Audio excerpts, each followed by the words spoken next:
You know, when we think about political power, our minds usually go straight to the ballot box, right? Winning a seat in Congress or getting into the White House. But what if I told you that some of the most influential players in the game never even run for office? Today, we're going to break down a whole new kind of power, one that's built from the outside in and doesn't need a single vote to work. I mean, think about it. You see these people everywhere. They're all over social media, they're leading huge movements, they're whispering in the ears of the most powerful people in the country. And yet you will never see their name on a ballot. So how in the world do they get that kind of influence? To really get our heads around this, we're going to zoom in on a perfect case study. Charlie Kirk, the founder of Turning Point USA.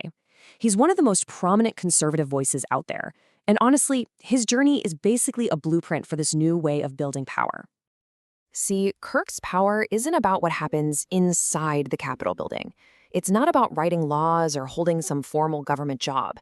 His influence comes from the outside, by directly shaping the opinions, the culture, and the activism of the political base, especially that next generation of voters. And this is what we're calling the digital influencer model. It's a completely different kind of political currency. It's not built on the old party machinery or backroom deals. Nope. It's built on a massive media presence, getting young people fired up, and having a direct personal connection with a huge audience. Okay, so how do you actually build a machine like this? Well, our sources show it's not some random accident. It's a very deliberate strategy.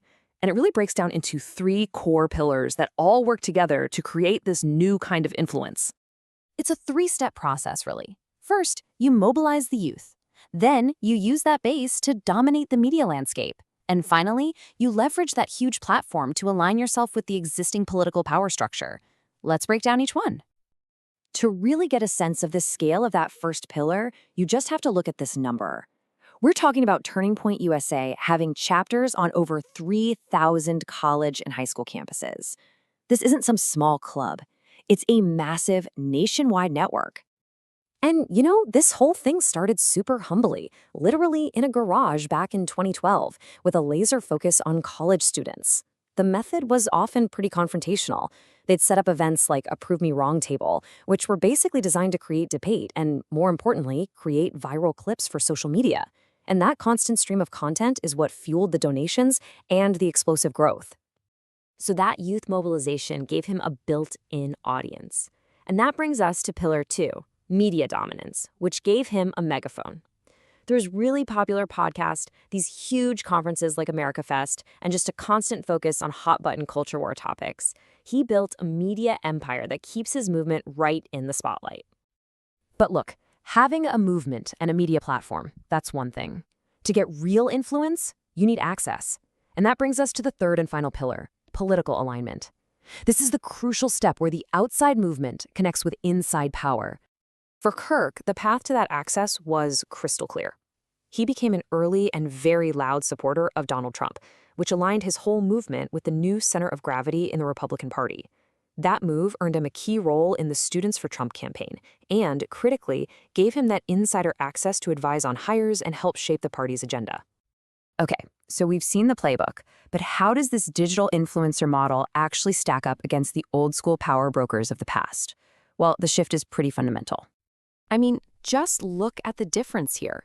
The old power brokers, think a strategist like Karl Rove or a major donor like George Soros, they got their power from money and party infrastructure. Their work was all about elite maneuvering, mostly happening behind the scenes. For a digital influencer like Kirk, the power comes from directly engaging an audience. The method is mobilizing the masses. And the key resource isn't money, it's attention, it's audience, it's clout. So, to put it another way, where past figures often specialized, you had Rove for strategy, Soros for funding, Limbaugh for media, Kirk's model is this modern hybrid.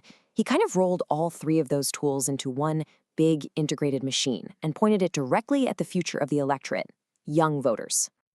All right, so let's zoom out for a second. This isn't just about one guy, right? This is about a massive structural shift in how political influence actually works. So what does this new model really mean for the future of our politics? Well, this new model has some really huge consequences. It means politicians are now dependent on influencers to reach young voters they just can't get to on their own. It means influencers can build up their power continuously without ever having to face the risk or accountability of an election. They're not just trying to win one campaign, they're playing the long game, shaping the entire political culture. And in the process, they're building these powerful personal brands that can outlast any single politician. And really, this is the big takeaway from all of this.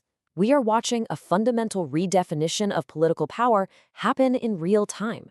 It's shifting away from just occupying an office to controlling ideas, owning the platforms, and leading the movements that drive the entire political base. Which leaves us with a pretty critical question for the future, doesn't it? As this model gets more and more common, are we heading into an era where the most powerful people in politics are the ones we never even get a chance to vote for?